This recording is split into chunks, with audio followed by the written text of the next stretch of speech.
Students, hello મારા લક્ષ્યવીરો, કેમ છો બધા? All well. લક્ષ્ય નીટ ગુજરાતી 2026 બેચમાં તમારું હાર્દિક સ્વાગત છે. અને ભૂલા ભટકેલા લક્ષ્યહીન બાળકોને લક્ષ્ય સુધી ધક્કો મારવા માટે I am here, your Rima ma'am, your botany mentor. તો ફટાફટ લેક્ચરમાં આવી જાઓ. કેમ છો બધા? વેરી ગુડ ઇવનિંગ બચ્ચા પાર્ટી. Yes everyone.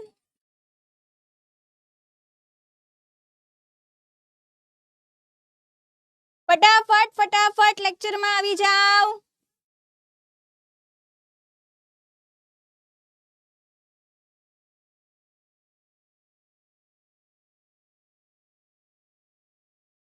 આપણે ભણી રહ્યા છીએ એક સરસ મજાનું સુંદર ચેપ્ટર જેનું નામ છે સજીવો અને વસ્તી. વસ્તીનો સ્પેલિંગ લાસ્ટ ટાઈમ થોડો ખોટો હતો તો આજે મેં સુધારી દીધો છે. તો એની અંદર આપણે થોડી પ્રસ્તાવના ભણ્યા કે બધા સજીવો છે ભાતની ક્રિયાઓ કરે છે. તો આપણે બેઝિકલી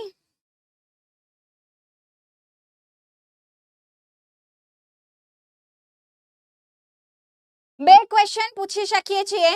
કયા બે ક્વેશ્ચન પૂછી શકીએ છીએ? બેટા ચેપ્ટર 8 ના એમસીક્યુ ઓલરેડી તો મેં કરાવી દીધા, કેમ ફરી કરવા છે? હા દીકરા, આપણે ચેપ્ટર 8 ના બહુ બધા એમસીક્યુ કરી તો દીધા, એમાં ક્યાં જરૂર છે? હવે આપણે આ ચેપ્ટર કન્ટિન્યુ કરીએ છીએ, ઠીક છે? અવાજ મારો ઓકે આવે છે? ચલો ફટાફટ બોલો.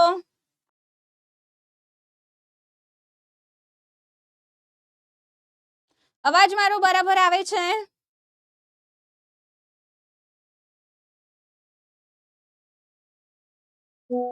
કાલે ટેસ્ટમાં બાયોલોજીમાં 360 આવ્યા. Very good.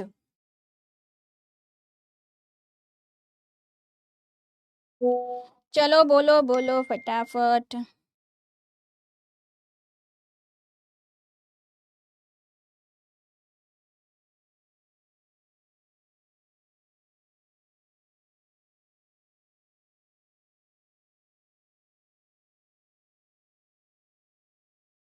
ભાઈ આવતા વેત જ લેક્ચર ટાઈમ, તો get out of my lecture. વંશ, થોડીક તો શરમ કરો યાર, થોડીક તો શરમ કરો. શું કરવા આકડાવો છો? આટલા સરસ મૂડનું 1 2 3 કરો છો.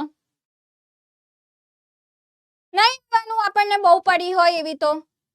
આવતા વેત મતલબ હજુ ભણવા સ્ટાર્ટ નથી કર્યું ભાઈ. મને ખબર પડે તમારું કેટલું સેચ્યુરેશન આવી જાય, ક્યાં સુધી તમે થાકો નહીં થાકો. હું તમને ક્લાસમાંથી બહાર એમ જ કરી દઈશ. કોઈ ઇન્ટરેસ્ટિંગ ટોપિકમાં 2 કલાક ગયા હોય તો ઈઝી ટોપિકમાં હું તમને વહેલા પણ ફ્રી કરું છું ને. હે, ખાલી કેમ મકડાવો છો? ઘણા ડે પછી તમારો લેક્ચર જોઉં છું. Very good. ચાલો દીકરા, તો આપણે ભણી રહ્યા છીએ એક સરસ મજાનું ચેપ્ટર જેનું નામ છે સજીવો અને વસ્તી.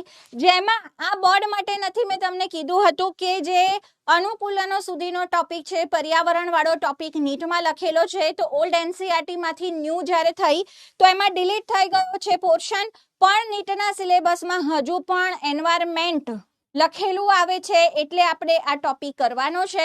તો આજના લેક્ચરમાં આપણે જે પણ કરીશું એ તમામ વસ્તુ ઓલ્ડ એનસીઈઆરટી ની છે, જેને ખાલી બોર્ડ એક્ઝામ આપવાની છે, ગુજકેટ આપવાની છે.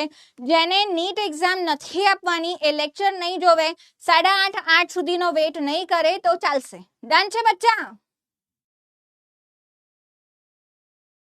ડન છે? શું કરવા સાંભળવા આવી જાવ છો? હે, આજે મેં યકીનમાં તો કેન્સલ કર્યો તો, પણ મને તમારો લેક્ચર કેન્સલ કરતા જીવ ન ચાલ્યો. મને લેક્ચર કેન્સલ કરવામાં હું કોઈ આમ ગુનો કરતી હોઉં ને એવું લાગે, એટલે મેં લેક્ચર લઈ લીધો.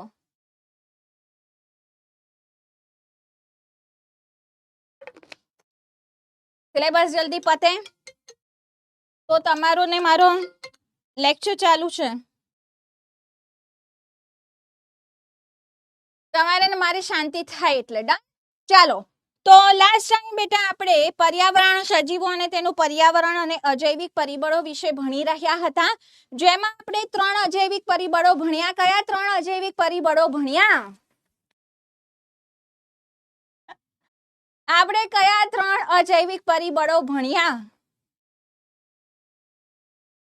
યકીન બેચ યકીન માટે છે. અરે મને છે ને લાસ્ટ ટાઈમ મેં તમને નહોતું કીધું કે મને થોડું થોડું દુખતું હતું, તો મેં ચેક કરાવ્યું ને તો 7 mm ની પથરી હતી. તો આમ એકદમ ક્યારેક બહુ દુખાવો થાય તો વીકનેસ થઈ જાય, તો મેં કીધું ચાલ ને એક દિવસ હવે આપણે ગુલ્લો મારી લઈએ, બહુ થયું. એટલે મેં યકીનમાં તો ગુલ્લો મારી લીધો, પણ પછી મને ત્યાં તો હું કરી દઈશ, કેમ કે ત્યાં ઓલરેડી બધા 4-4, 5-5 લેક્ચર ચાલે છે, તો છોકરાઓ ઓવરબર્ડન છે, એમને એક દિવસ શાંતિ થઈ લેક્ચરની. પણ તમારે તો 2 લેક્ચર હોય, એમાં હું એક કેન્સલ કરું તો તમે મજાની લાઈફ જીવો, અને મારે તમને મજાની લાઈફ જીવવા નથી દેવી. એટલા માટેથી મેં તમારો લેક્ચર કેન્સલ ના કર્યો. ચલો, તો હવે ખબર પડી ગઈ છે કે મેમને કામ વગરનું અકળાવતા નહીં, નહીતર લેક્ચરમાંથી તમે ઢીસુમ થઈ જશો. તો તમે શું ભણ્યા બેટા? તો લાસ્ટ ટાઈમ મેં તાપમાન વિશે ભણાવ્યું, પાણી વિશે ભણાવ્યું અને પ્રકાશ વિશે ભણાવ્યું. પ્રકાશની ઘણી બધી લાક્ષણિકતાઓ વિશે આપણે જાણ્યા, રાઈટ. હવે આપણે આગળ ભણવાનું છે જમીન વિશે. તો ભાઈ જમીનમાં તમને ખબર છે કે કેવી કેવી જમીન હોય? તો અલગ અલગ પ્રકારની જમીન હોય, અમુક કાળી જમીન હોય, અમુક રેતાળ જમીન હોય, અમુક ઢેફાવાળી જમીન હોય, રાઈટ. તો અલગ અલગ પ્રકારની દીકરા જમીન હોય. તો જમીનની અંદર એની પ્રકૃતિ છે, એના ગુણધર્મો જે છે તે જુદા જુદા હોય છે.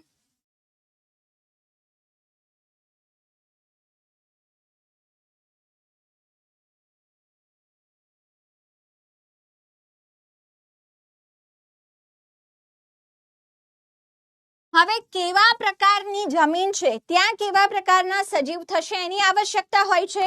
તો જો દીકરા, જો બેટા, મારે તમારા બધાની સલાહ નથી જોઈતી. તમે બધા પહેલા ડોક્ટર બની જાઓ, પછી તમે મને પથરી કાઢવાની સલાહ આપજો. ડન છે. સ્પિરિટ અને બટર મિલ્ક હું ભેગી નથી કરવાની. Thank you very much. તો ક્યારે પણ કોઈને સલાહ આપતા પહેલા આપણે એ ફિલ્ડમાં માસ્ટર કરવું જોઈએ. તો મારી પાસે સારા સારા ડોક્ટર્સ છે જેમાં એક્સપર્ટ છે. એ લોકો મને કહેશે, હું એ ફૂલ વસ્તુ બધી જ કરીશ. પાણી પીવાનું મને બચપનથી ખબર છે કે બહુ બધું પાણી પીવું જોઈએ. તો એવું ના હોય કે પાણી મેમ ન પીતા હોય તો ખાલી વગર કામની સલાહ ના આપો જે હું લેવાની નથી. મને ડોક્ટર્સ કહેશે એની સલાહ હું લઈશ. બાકી કોઈની પણ પાસે ડોક્ટર ડિગ્રી નથી, હું એની સલાહ નહીં લાવું. Thank you very much for your concern. ચૂપચાપ ભણો હવે. ડન છે? ડન છે. ચાલો, તમને એવું લાગતું હશે મેમ કહેવાય છે ને, મેમ આવા જ છે. આપણી આજુબાજુ એટલા બધા લોકો હોય ને જે આપણને એટલી બધી વસ્તુ કહેતા હોય ને, નો ડાઉટ સાચી હોય. નારિયેળ પાણીમાં લીંબુ નાખીને પીવાનું મને ખબર છે, હે ને? હવે અમુક તો એવું કહે કે એમાં ઓલિવ ઓઇલ નાખીને પણ પીવાનું છાશની અંદર. તો ભાઈ જેટલું પીવાતું હોય, થતું હોય એટલું કોઈ માણસ કરે. તો મેમ છે ને કન્સર્ન માણસને જઈને પૂછી આવશે કે ભાઈ શું કરવાનું છે. મારી પાસે હોમિયોપેથિક ડોક્ટર વાળા ફ્રેન્ડ્સ પણ છે, આયુર્વેદિક વાળા ફ્રેન્ડ્સ પણ છે, અને જે મેન એલોપેથીમાં જે એના માસ્ટર્સ છે એ સર પણ છે જેમની ડોટર મારી પાસે ભણી છે. તો હું એમની સલાહ લઉં છું. મેં એમને રિપોર્ટ મોકલી દીધો, એ મને કહેશે, બધી દવાઓ લઈશ ને એવું બધું કરીશ. ડન? ચાલો, અને આવું જ રાખવાનું. 10 વસ્તુઓ ક્યારેક છે ને આપણે કંઈક ઊંધું છતું કરી લઈએ એના કરતા.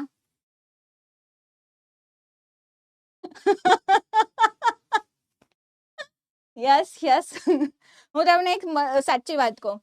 જ્યારે અમારી પ્રેગ્નન્સી હતી ને તો 10 જણા 10 વસ્તુ કહેવા આવતા હતા. નો ડાઉટ એ લોકો બધા એજડ લોકો હોય, એમને પોતાને ના ખબર હોય કે ક્યાંથી શું આવ્યું છે. એક કહાની હતી કે એક લેડી છે, જો કહાની કહું, હા, જસ્ટ એવા ચેપ્ટર ચાલે છે તો આપણે 2-5 મિનિટ તો કહાની કરી શકીએ. તો એક લેડી હતી, એ જમવાનું બનાવતી હતી. હવે રસોડામાં આવી બિલાડી, અને બિલાડીએ ત્યાં પોટી કરી લીધી રસોડામાં નીચે. હવે એણે શું કર્યું, એના ઉપર એક પેલો ત્રાસ ઢાંકી દીધો કે બધું ખાવાનું બની ગયું છે, જો લોકોને ખબર પડશે તો ખાવાનું ફેંકી દેવું પડશે કે આ તો અશુદ્ધ થઈ ગયું છે, તો બધી મહેનત પાણીમાં જશે. તો એણે એ વસ્તુ છુપાવવા માટે શું કર્યું, એના ઉપર એક કથરોટ મૂકી દીધી. હવે કોઈ આવીને પૂછ્યું તો એણે કીધું કે આ અમારે એક રિવાજ છે. તો પછી એની વહુ આવી વર્ષો સુધી રસોડામાં જ્યારે ખાવાનું બનતું હોય ને તો કથરોટ ઊંધી કરીને મૂકી દે. કોઈને એ રિવાજ કેમ આવ્યો ને એની ખબર નહીં. તો એવું જ આપણા સમાજમાં પણ હોય, હજારો વસ્તુ હોય, 1000 લોકો કહેતા હોય.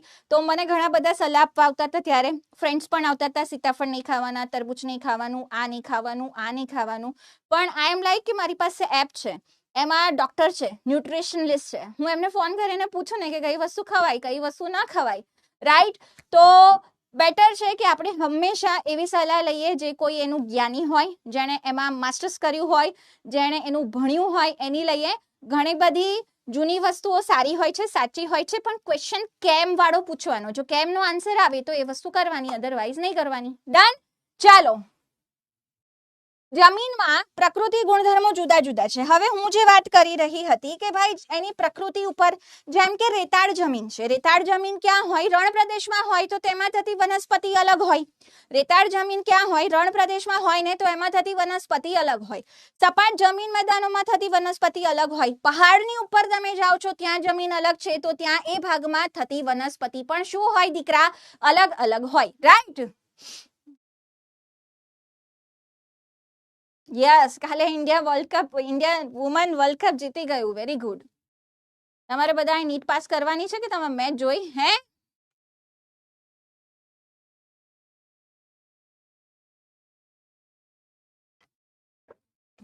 ચાલો. પપૈયું મને ભાવતું નથી. ભણીએ. હવે જમીનની આ બધી પ્રકૃતિ છે, ગુણધર્મો છે, શેના કારણે હોય? તો અલગ અલગ પ્રકારની જમીન આપણને શેના કારણે જોવા મળે છે? તો અલગ અલગ આબોહવા હોય.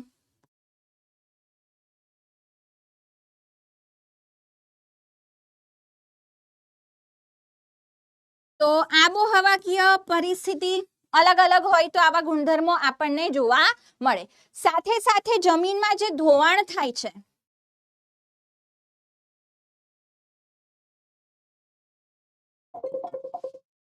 અરે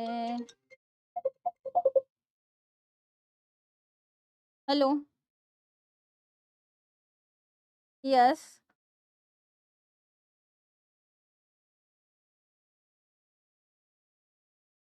सर जी, मेरा मेरा है ना, अभी लेक्चर चल रहा है लक्ष्य में. मैं आपको कनेक्ट करती हूँ 8 बजे के बाद. हाँ,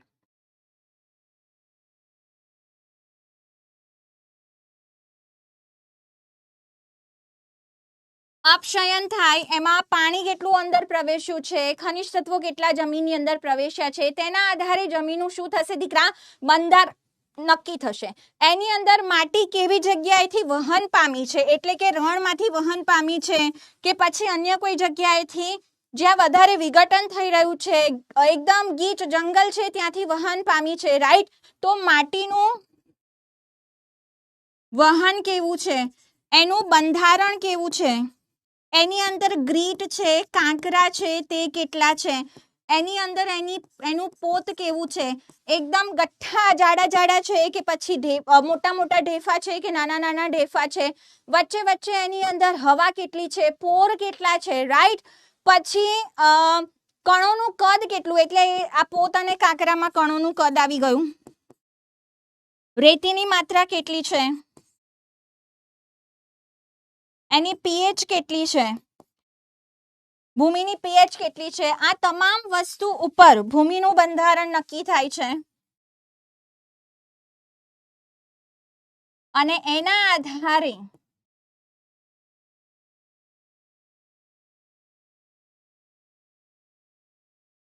ત્યાં કેવા સજીવોનો વિકાસ થશે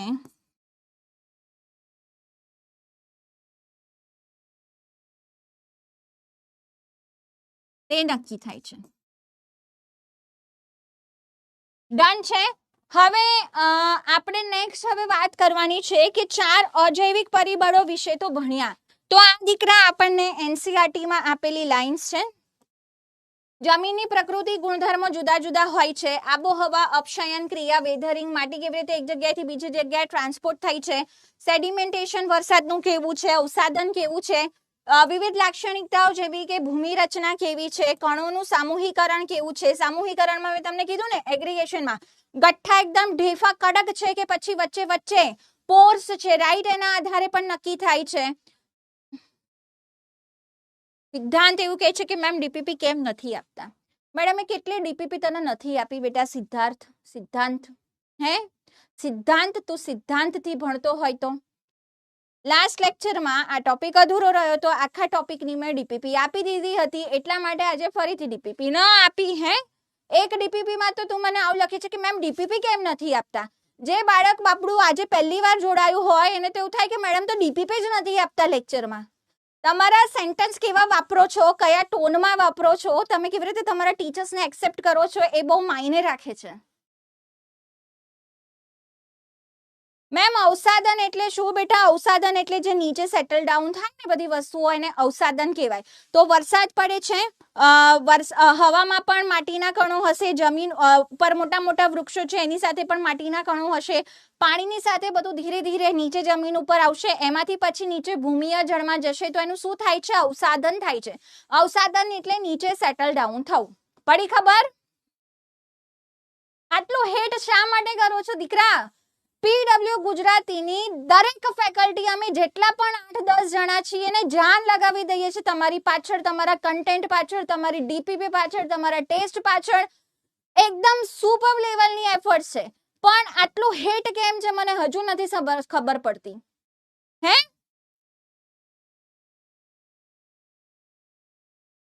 પથ્થર વધારે હોય તો પાણી ક્લિયર વધારે થાય, પણ નીચેની બાજુ પાણી વધારે જતું રહે, ઉપર જ્યાં રૂટ્સને જરૂરી હોય ત્યાં પાણી થોડું ઓછું હોય. ડન છે? રોજ તમારે ડાઉટ બોક્સમાં ડાઉટ નથી મોકલાતા. શું તમારી ઘરની કહાની હર ઘર કી. ચાલો, ભૂમિની અંતઃસ્રવણ ક્ષમતા એટલે કે પાણી નીચે જાય છે, તો રેતાળ જમીન હોય તો ફટાફટ બહુ બધું પાણી નીચે જતું રહેશે. માટી વધારે હોય તો પાણી ઉપરની બાજુ શોષાશે, નીચે ધીરે ધીરે જશે. રાઈટ?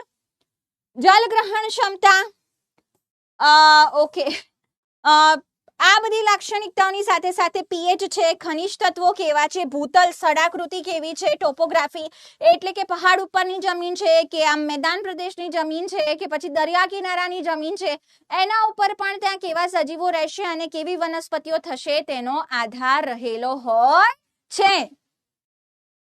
ઘણી વિસ્તૃત હદ સુધી કોઈ પણ ક્ષેત્રનો વનસ્પતિ સમાજ નક્કી કરે છે અને વનસ્પતિ ઉપરથી જ પછી નક્કી થશે કે કેવા પ્રકારના પ્રાણીઓનું પાલન પોષણ ત્યાં થઈ શકે છે. રાઈટ? થોર ઉગેલા હોય ઘણા બધા કાંટાવાળા રણ પ્રદેશ, તો ત્યાં તમે ગાય ભેંસને મોકલી દેજો, બિચારીને જીભમાં કાંટા જ વાગ્યા કરશે. ત્યાં જેનું અનુકૂલન થયું છે તેવા સજીવો ત્યાં આપણને જોવા મળશે. એ જ રીતે જલીય પર્યાવરણમાં અવસાદી લાક્ષણિકતાઓ ઘણીવાર જલજ નિતલસ્થ પ્રાણીઓનો પ્રકાર નક્કી કરે છે. તો ભાઈ દરિયો છે, સપોઝ સરોવર છે કે નદી છે, તો એમાં પણ નીચેની બાજુ જમીન હશે જ્યાં અમુક વનસ્પતિઓ પણ ઉગતી હશે. નિમગ્ન વનસ્પતિ એને કહેવાય પાણીની અંદરની બાજુ. સાથે સાથે ત્યાં અમુક પ્રાણીઓ પણ હશે, તો કેવા પ્રકારના પ્રાણીઓ છે એના અવસાદી લાક્ષણિકતાના આધારે નક્કી થશે કે કેવા પ્રકારની સોઇલ ત્યાં જનરેટ થઈ છે, કેટલી ફળદ્રુપતા એમાં જનરેટ થઈ છે. રાઈટ? કાર્તિક સરના ફેનને મોલ બાયોની નોટ્સ એપ્રોક્સિમેટલી 120 પેજની થઈ. હું બહુ જ ખુશ થઈશ જ્યારે તમે મને મળો અને નોટ્સ લઈને મારી આવજો. હું જોવા માંગુ છું કે તમે કેટલા હદ સુધી બધું લખ્યું છે. હે, ચલો હવે એક સરસ મજાનો ટોપિક છે. એ ટોપિક છે અજૈવિક કારકો સામેની પ્રતિક્રિયા. તો અજૈવિક કારકો અલગ અલગ પ્રકારના હોઈ શકે છે. ભિન્ન વાતાવરણ હોય, તાપમાન અલગ અલગ હોય છે, પ્રકાશની પ્રાપ્તિ અલગ અલગ હોય છે. રાઈટ? પાણીની માત્રા, એનો પ્રકાર અલગ અલગ હોય છે, એની ક્ષારતા અલગ અલગ હોય છે. તો આ અજૈવિક કારકો છે, અજૈવિક પરિબળો છે, એના સામેની પ્રતિક્રિયા સજીવો કેવી રીતે આપે છે? તો બાહ્ય સ્તર, આંતરિક સ્તરનો જો આપણે ગ્રાફ ડ્રો કરીએ,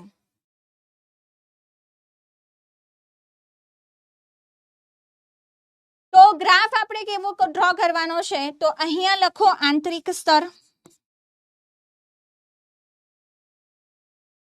અહીંયા લખો બાહ્ય સ્તર. તો 3 પ્રકારના સજીવો છે. બાહ્ય સ્તર બદલાય એની સાથે સાથે સજીવ છે જેમાં બાહ્ય સ્તરની સાથે સાથે આંતરિક સ્તર પણ બદલાય છે. બાહ્ય સ્તરની સાથે સાથે બહારનું વાતાવરણ બદલાય, બહારનું તાપમાન બદલાય, તો તેમનું પોતાનું તાપમાન પણ બદલાશે. જે સજીવોમાં બાહ્ય સ્તર સાથે આંતરિક સ્તર પણ બદલાય, બહારનું તાપમાન બદલાય, તો એમના બોડીનું અંદરનું તાપમાન પણ બદલાય, તેને બેટા શું કહેવાય? અનુવર્તીઓ કહેવાય. આવા સજીવોને શું કહીશું દીકરા? આવા સજીવોને અનુવર્તી કહીશું. હવે આપણે છીએ, રાઈટ?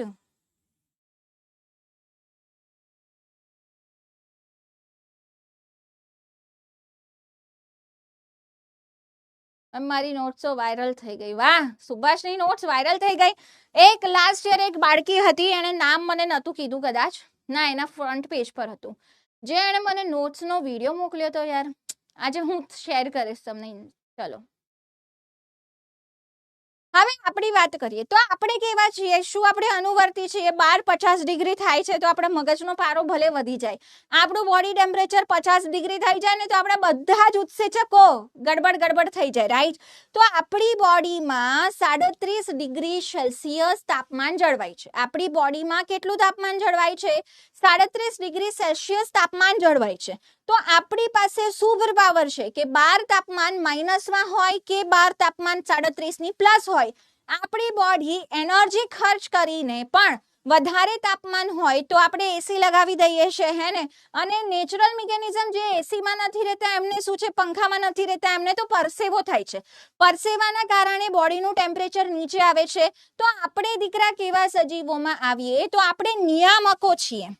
આપણી બોડીમાં શું થાય છે તો બાહ્ય સ્તર ગમે એટલું બદલાય, આંતરિક સ્તર જે છે તે સ્ટેબલ રહે છે. જે સજીવોમાં બાહ્ય સ્તર ગમે એટલું બદલાય, આંતરિક સ્તર મેનેજ રહે, સ્ટેબલ રહે, સ્થાયી રહે, તેવા સજીવોને શું કહીશું? એવા સજીવોને આપણે કહીશું નિયામકો. અને અમુક સજીવો જે હોય તે શું કરે છે બેટા, તો અમુક સજીવો આંશિક નિયામકો હોય છે. હવે આંશિક નિયામકો શું કરી શકે છે? તો અમુક હદ સુધી પોતાનું આંતરિક તાપમાન જાળવી શકે છે.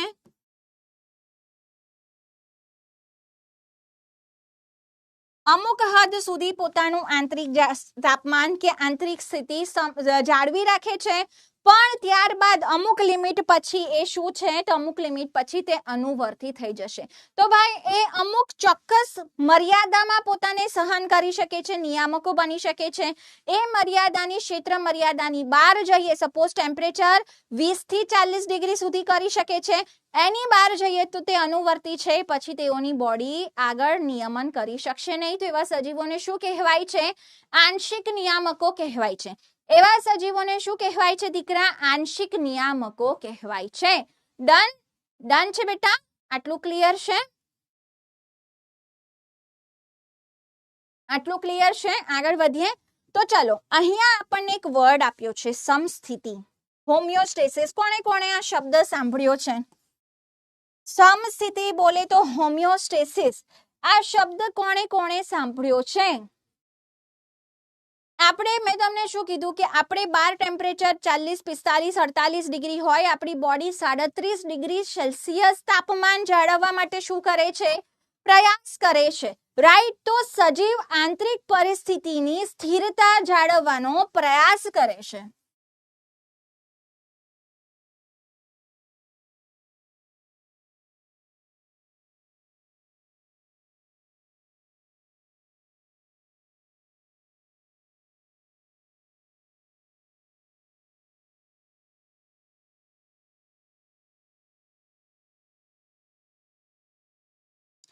તો આ જે આંતરિક સમસ્થિતિ જળવાય છે એને આપણે શું કહીશું? હોમિયોસ્ટેસિસ કહીશું. એને દીકરા શું કહીશું? ક્યાં સાંભળ્યો છે તમે હોમિયોસ્ટેસિસ શબ્દ?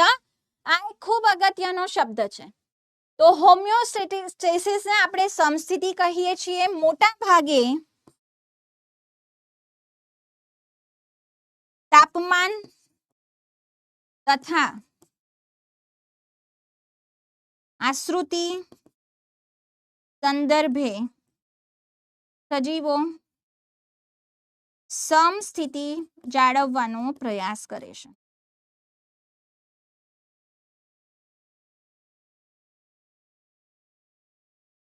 હવે સૌથી પહેલા આપણે અહીંયા જે ભણવાનું છે એ છે ટુ રેગ્યુલેટ, નિયમન કરવું.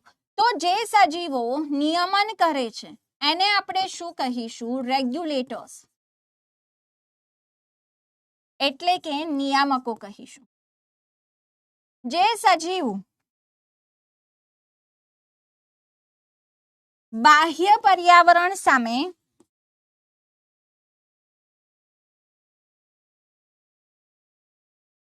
પોતાના શરીરની સમસ્થિતિ જાળવી શકે છે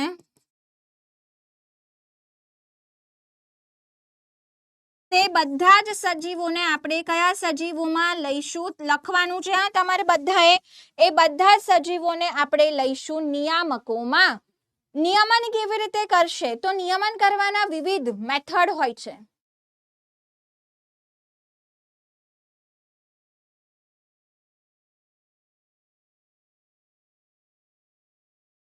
નિયામકો ગરમ રુધિરવાળા કહી શકાય કે નહીં હા એમને ગરમ રુધિરવાળા પણ તમે કહી શકો છો હવે કેવી રીતે નિયમન કરે છે તો દેહ ધાર્મિક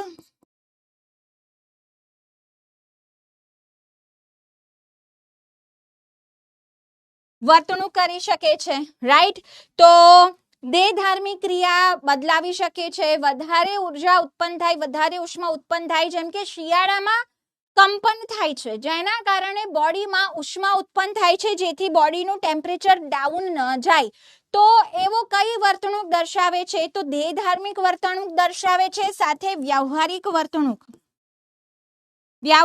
વર્તણૂકમાં શું આવે તો સપોઝ તમારા ઘરે એસી છે તમને ગરમી થાય છે તો તમે એસી કર્યું તો એ કઈ વર્તણૂકમાં આવશે વ્યવહારિક વર્તણૂકમાં આવશે એ કઈ વર્તણૂકમાં આવશે દીકરા વ્યવહારિક વર્તણૂકમાં આવશે આટલું ક્લિયર છે યસ ઓર નો આમાં કોણ આવે તો આમાં બધા જ પક્ષીઓ અને સસ્તનો આવશે આમાં કયા સજીવોનો સમાવેશ થાય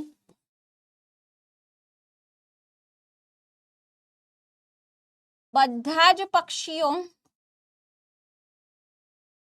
અને સસ્તનો બધા જ પક્ષી અને સસ્તન પ્રાણીઓ જે છે તે શેમાં સમાવેશિત છે તો ભાઈ સાહેબ નિયામકો છે બધા જ સસ્તનો બધા જ પક્ષીઓ અને સસ્તનો શેમાં સમાવેશિત છે તો ભાઈ નિયામકોમાં સમાવેશિત હોય છે વ્યવહારિક હે વ્યવહારપણું અને એવું કહેવામાં આવે છે કે સસ્તનોની સફળતા પણ શેના કારણે છે તો સસ્તનો પૃથ્વી પર આટલા બધા સફળ રહ્યા છે કારણ કે તેઓ શું કરી શકે છે તો ભાઈ સાહેબ નિયમન કરી શકે છે જેમ કે એક્ઝામ્પલ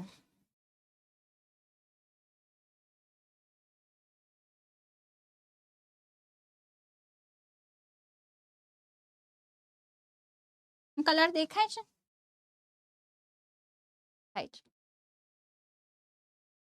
ગુલાબ જાંબુ જેવું ક્લિયર હે ને તો માનવમાં 37 ડિગ્રી સેલ્સિયસ તાપમાન જાળવવાનું છે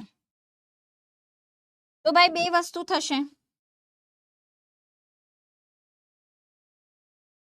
ઉનાળામાં શું થાય પરસેવો થાય જેથી કરીને બાષ્પીભવન થાય અને બાષ્પીભવનના કારણે તાપમાન શું આવશે નીચું આવશે જ્યારે આપણે વાત કરીએ શિયાળામાં તો શિયાળામાં શિવરિંગ થાય છે કંપન ધ્રુજારી થાય છે જેના કારણે શરીરમાં ઉષ્મા ઉત્પન્ન થાય તો શિવરિંગ કંપન થાય છે એ શેના માટે થાય છે તો દીકરા આપણને બચાવવા માટે થાય છે પણ શું આ વનસ્પતિ આવી રીતે તાપમાન જાળવી શકે છે તો ના વનસ્પતિ આવી રીતે તાપમાન જાળવી શકતી નથી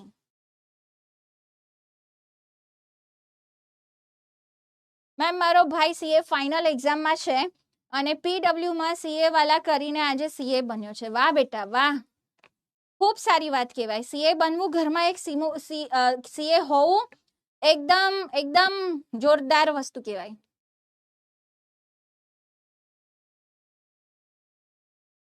ચલો આગળ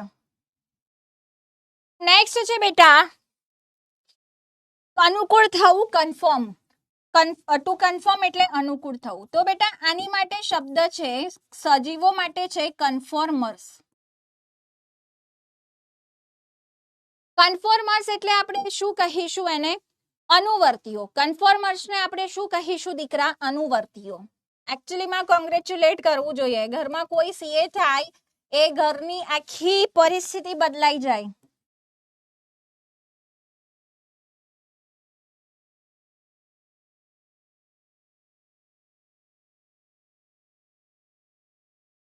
એમાં અપૃષ્ઠવંશી આવે, નિમ્ન કક્ષાના અપૃષ્ઠવંશી આવે, નિમ્ન કક્ષાના પૃષ્ઠવંશી અને અપૃષ્ઠવંશી. યસ. ચલો હવે અહીંયા ધ્યાન આપો.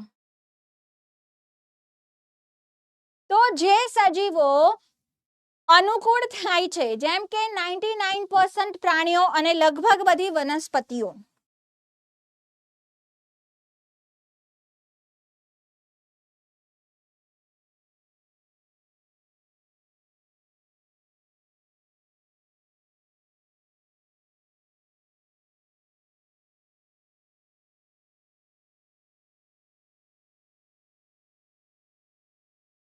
એ શેમાં આવશે બેટા? કન્ફોર્મર્સમાં આવશે, અનુવર્તી આવશે. તો બાહ્ય પરિસ્થિતિ સામે પોતાની આંતરિક પરિસ્થિતિ જાળવે છે.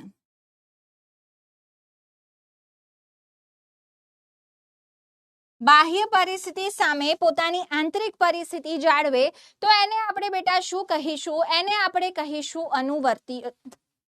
આંતરિક પરિસ્થિતિ બદલે, જાળવે થોડી. તો બહાર ટેમ્પરેચર બદલાયું, એમનું પોતાનું ટેમ્પરેચર પણ બદલાયું, તો અહીંયા આશ્રુતિ બદલાય તો બાહ્ય આશ્રુતિ બદલાય તો એમના બોડીની આશ્રુતિ બદલાશે. બાહ્ય તાપમાન બદલાય તો એમના બોડીનું તાપમાન પણ બદલાશે. હવે આપણને એવો ક્વેશ્ચન થાય કે શા માટે અનુવર્તીઓ હજુ પણ છે? શા વધારે સારી કઈ વસ્તુ છે? જેમ કે સસ્તન કેમ આટલા સફળ છે? સસ્તન એટલા માટે સફળ છે કે તેઓ નિયામકી છે, નિયમન કરી શકે છે, રાઈટ? પોતાનું ટેમ્પરેચર, પોતાની આશ્રુતિ. તો શા માટે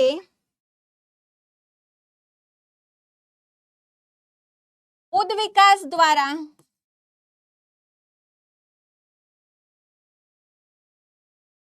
અનુવર્તીઓ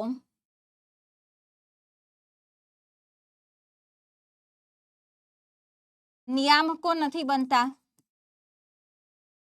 તો આપણને ક્વેશ્ચન થાય કે આ બધા જે અનુવર્તીઓ છે તે ઉદ્વિકાસની ક્રિયા દ્વારા અનુવર્તી કેમ નથી બનતા, રાઈટ?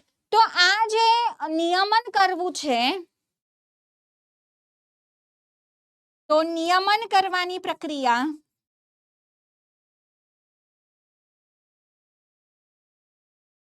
સપાટીના ક્ષેત્રફળ ઉપર આધાર રાખે છે.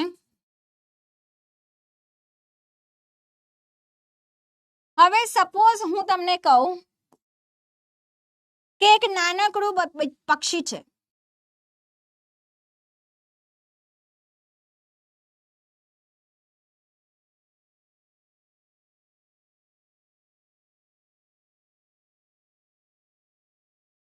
ચલો હવે રીમા તને પક્ષી દોરતા નહીં આવડતું? How come? ये तो कबूतर दौड़ दिया तूने. આ છોકરાઓના ચક્કરમાં બધું ભૂલી ગઈ. ચલો, નાનકડું પક્ષી છે તો એમાં સપાટીના ક્ષેત્રફળથી કદનો ગુણોત્તર કેવો છે? તો મોટો છે. તો ઝડપથી ઉષ્મા ગુમાવે અને ઝડપથી ઉષ્મા ગ્રહણ કરે તો એમને નિયમન કરવા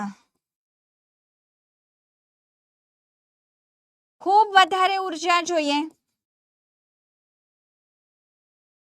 હવે નાનું એવું બોડી છે, ચયાપચય કેટલું ઓછું થતું હશે, તો જેટલી ઝડપથી ઉર્જા ઉષ્મા ગુમાવે છે અને મેળવે છે એટલું બધું નિયમન કરવા માટે એટલી બધી એટીપી, એટલી બધી ઉર્જા શું એમનું નાનકડું શરીર બનાવી શકશે? તો ના દીકરા, એમનું એટલું નાનકડું શરીર આટલી બધી એનર્જી જનરેટ નહીં કરી શકે. એટલું નાનકડું સજીવ, એટલું નાનકડું પક્ષી છે, એ આટલી બધી એનર્જી જનરેટ નહીં કરી શકે કે ફટાફટ ઉષ્મા ગુમાવાય છે, ફટાફટ ઉષ્મા મેળવાય છે. એના માટે જેટલી એટીપી જોઈએ એટલી એટીપી જનરેટ કરી શકે. તો ઘણા બધા રીઝન છે જેના કારણે અનુવર્તીઓ નિયામકો બની શકતા નથી. હવે એટલા માટે જ આપણને કીધું છે કે ધ્રુવ પ્રદેશ સપોઝ છે, હે ને? તો ધ્રુવ પ્રદેશમાં નાના કદના સજીવો શું જોવા મળે છે? તો ના ભાઈ, ખૂબ નાના પ્રાણી ધ્રુવ પ્રદેશમાં ભાગ્યે જ જોવા મળે છે.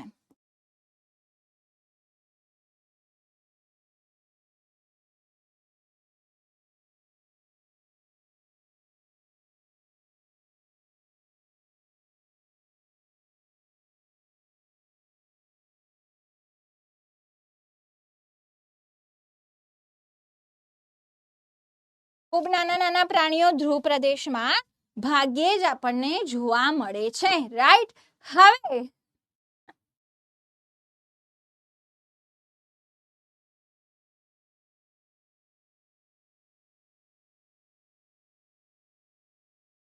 આપણને નેક્સ્ટ ટોપિક આપ્યો છે કે ભાઈ શું એ લોકો અનુવર્તી ના હોય ને એ લોકો નિયામકો હોય તો શું કરે, સર્વાઈવલ તો કરવાનું છે ને.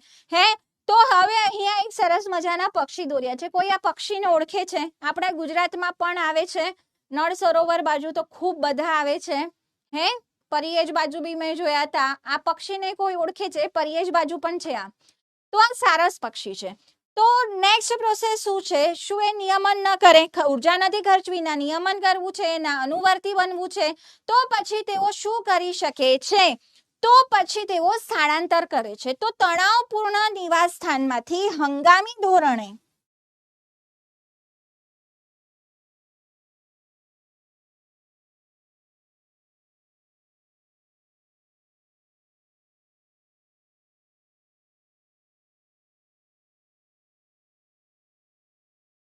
ક્યાં સ્થાનાંતર કરે? તો જ્યાં અનુકૂળ પરિસ્થિતિ હોય.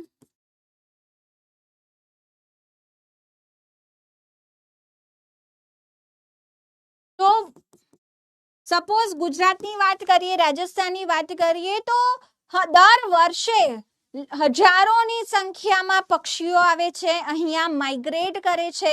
અને આપણે યાયાવર પક્ષીઓ પણ કહીએ છીએ, જે બહારથી આવેલા છે, માઇગ્રેટરી બર્ડ છે. તો હજારોની સંખ્યામાં, લાખોની સંખ્યામાં પક્ષીઓ બહારના દેશો જેમ કે સાઇબેરિયા છે, સાઇબેરિયન ક્રેન છે, એ સાઇબેરિયાથી ઉડીને ભારતમાં છેક આવે છે, ભારતના વિસ્તારોમાં આવે છે. ક્યારે? શિયાળામાં. તો આ હવે બર્ડ્સની સિઝન આવી. નવેમ્બરથી લઈને ફેબ્રુઆરી સુધી ગુજરાતમાં બર્ડ્સની સિઝન આવી. કોઈ વઢવાણાનું છે કે? હે હું દર વર્ષે 2-3 વાર તો વઢવાણા આવું છું આ સિઝનમાં. તો આપણે મળીશું કોઈ વઢવાણાનું હોય તો. તો ચાલો ધ્યાન આપો. તો પક્ષીઓ શું કરે? આ પાવર ખાલી સુપર પાવર ખાલી પક્ષીઓ પાસે જ હોય. પક્ષીઓ લાંબુ ડિસ્ટન્સ ક્રોસ કરે છે અને જ્યાં પોતાને માઇનસમાં ટેમ્પરેચર જતું રહે છે, તો એ માઇનસ ટેમ્પરેચર અવોઇડ કરવા માટે જ્યાં થોડું મળતું આવતું સારું ટેમ્પરેચર હોય, કેમ કે ગુજરાતમાં એવો શિયાળો નથી હોતો. 8-9-10 ડિગ્રી તાપમાન, 10 ડિગ્રી તો માંડ માંડ હોય છે પ્રદૂષણવાળા વિસ્તારોમાં, હે ને. તો ઘણા બધા પક્ષીઓ બેટા શું કરે છે? ઉડીને બીજા દૂર દૂરના પ્રદેશોથી હજારો કિલોમીટર દૂરથી ભારતમાં આવે છે, એવા બીજા દેશોમાં પણ જાય છે, રાઈટ. તો એક પક્ષી છે, તમને ખબર હશે મે બી વઢવાણા જે છે ત્યાં એક 12 હેડેડ ગીઝ આવે છે, જેને રાજહંસ કહેવાય. તો એ જે પક્ષી છે એ આખું હિમાલય પર્વતને ક્રોસ કરીને આવે છે. તમે વિચારો કેટલું મોટું હિમાલય છે ને, એ આખું ઉડીને છેક અહીંયા ગુજરાતમાં આવે છે. એવા ઘણા બધા વિસ્તારો છે, ઘણા બધા ફ્લેમિંગોસ આવે છે. ભાવનગરમાં તો ઓહો આખું આમ, કચ્છમાં ભાવનગરમાં તો ફ્લેમિંગોનું આખું આમ એવું લાગે કે તળાવ જ ફ્લેમિંગોનું છે ને, એટલી બધી સંખ્યામાં ફ્લેમિંગોસ આવતા હોય છે. તો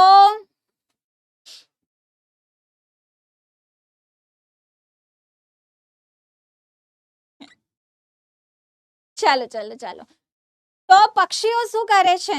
તો આવી રીતે સ્થળાંતર કરે છે. જ્યારે તણાવપૂર્ણ સમય પૂર્ણ થાય, એટલે કે ફેબ્રુઆરી મહિનો આવે,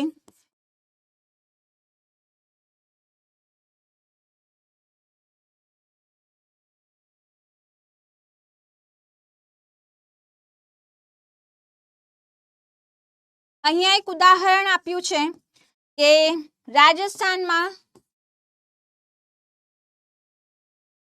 એક ભરતપુર કરીને જગ્યા છે, ત્યાં કેવલાદેવ રાષ્ટ્રીય ઉદ્યાન છે. ત્યાં ઘણા બધા પ્રવાસી પક્ષી આવે છે, જેમ કે સારસ પક્ષી આવે છે. સારસ બેલડું હોય, હે ને, જોડમાં હોય. ચલો આગળ વધીએ. સુરતમાં પણ આવે છે. બધી જગ્યાએ છે ને બર્ડ વોચર નામનું ગ્રુપ હોય, તો તમે ભણી લો ને 12th પાસ કરો ને પછી ડોક્ટર ભલે બનો, તો નેચર વાળા આવા બધા ગ્રુપમાં જોડાશો તો તમને ઇન્ફોર્મેશન મળશે. ત્યાં પણ ઘણા બધા પક્ષી આવે છે, ઘણી બધી જગ્યાએ ઘણા બધા માઇગ્રેટિંગ બર્ડ્સ આવે છે. દરેકની પોતપોતાની એક મજા છે, પોતપોતાની આઈડેન્ટિટી છે, રાઈટ? યા ચલો, ત્યારબાદ આપણને આપ્યું છે કે અમુક સજીવો છે ને એ પલાયન પણ ન કરી શકે, તો એ લોકો શું કરે છે દીકરા? તો એ લોકો મુલતવી રાખે છે. હવે મુલતવી રાખે છે એટલે શું? તો ભાઈ એક આપણને આપ્યું છે કે સપોઝ બેક્ટેરિયા છે, ફૂગ છે, લીલ છે, તો એવો શું કરે છે? જાડી દિવાલ વાળા બીજાણુ બનાવે છે. આ બીજાણુ પ્રતિકૂળ પરિસ્થિતિ સામે ટકી શકે છે. અનુકૂળ પરિસ્થિતિ આવે ત્યારે શું કરે છે? અંકુરણ પામે છે.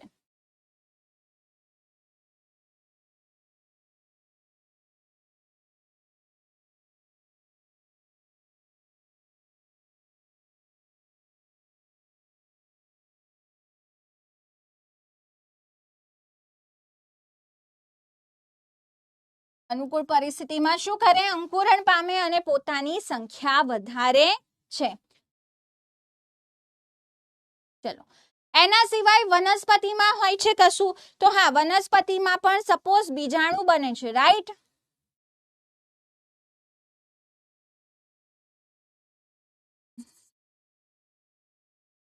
બીજાણુ નહીં, બીજ. વનસ્પતિઓમાં બીજ બને છે. આ બીજ બન્યા પછી શું તરત એનું અંકુરણ થાય છે? તો ના, એ ડોર્મન્સી સ્ટેજમાં રહે છે. વનસ્પતિઓમાં બીજ બને છે તો એ બીજ કેવા હોય છે દીકરા? એમાં 10 થી 15% પાણી હોય છે, તો બાકી શુષ્કતા આવેલી હોય છે. તો બીજ છે, વાનસ્પતિક સંરચના છે, એ બધા મુલતવી રાખવા માટેના પ્રયાસો છે, રાઈટ? એના સિવાય આપણને 3 વસ્તુ આપી છે. એક તો ગ્રીષ્મ નિંદ્રા છે, બીજું તમને આપ્યું છે શીત નિંદ્રા. શીત નિંદ્રા એટલે શિયાળામાં ઊંઘી જવાનું. હવે તમને એવું થશે કે તમે તો શીત નિંદ્રા પણ દર્શાવો છો, તમે તો ગ્રીષ્મ નિંદ્રા પણ દર્શાવો છો, હે? અને તમે મુલતવી પણ રાખી શકો છો. નિલંબિત વિકાસની અવસ્થા મુલતવી રાખવું એને આપણે ડાયાપોઝ પણ કહીશું. તો સ્નેહ આવ્યો છે, સ્નેહ બેટા, સ્નેહ લેક્ચર સ્ટાર્ટિંગ થી જોવાનું ને. લાસ્ટ લેક્ચર જોયો તો બેટા દીકરા? બેટા સ્નેહ, સુષુપ્તાવસ્થા, હા સુષુપ્તાવસ્થા, ડાયાપોઝ. ચલો, તો તમે તો આઈ થિંક શીત નિંદ્રા પણ કરો છો, તમે તો શિયાળામાં પણ ઊંઘતા રહો છો, હે ને? તો ભાલુ જે છે, રીંછ જે છે, તે શું કરે છે બેટા? તો શિયાળામાં શીત નિંદ્રા કરે છે. શિયાળામાં વધારે તાપમાન ઓછું હોય તો એની બોડીને બહુ કષ્ટ પડે, ટેમ્પરેચર રેગ્યુલેટ કરવા માટે, નિયમન કરવા માટે બહુ વધારે ઉર્જા ખર્ચ ન કરવી પડે એટલે શું કરે? પોતાની ચયાપચય ક્રિયા ધીરી પાડી દેશે. આવી રીતે એક ખાડો ખોદશે અને એની અંદર જઈને મસ્ત પડ્યું રહેશે, સૂઈ જશે. એની ચયાપચય ક્રિયા એટલી ધીમી છે, કોઈ કામ નથી કરતું તો એને ખાવાની જરૂર પડશે નહીં. તો ઘણા બધા પ્રાણીઓ છે એ આવી શીત નિંદ્રા દર્શાવે છે. શું દર્શાવે છે દીકરા? શીત નિંદ્રા દર્શાવે છે. પછી ગોકળ ગાય અને ઘણી બધી માછલીઓ છે તે ગ્રીષ્મ નિંદ્રા દર્શાવે છે, ઉનાળામાં ઊંઘી જાય. ગોકળ ગાય અને માછલીઓ શું દર્શાવે છે? ગ્રીષ્મ નિંદ્રા દર્શાવે છે. એટલે કે ઉનાળાની સિઝનમાં તેઓ પોતાના ચયાપચયનો દર એકદમ જ ધીરો કરી દેશે, હે ને?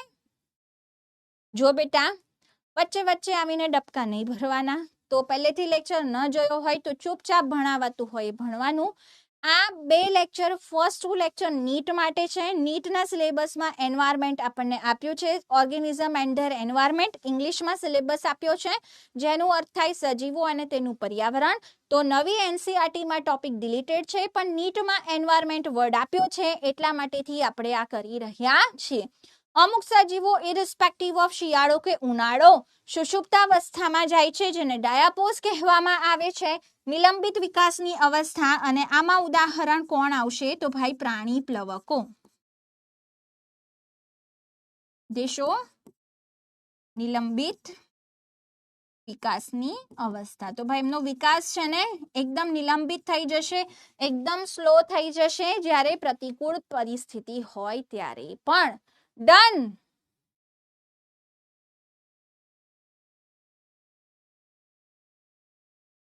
ચલો, અજૈવિક કારકો સામેની પ્રતિક્રિયા આપેલું છે. કેટલા વાગ્યા છે?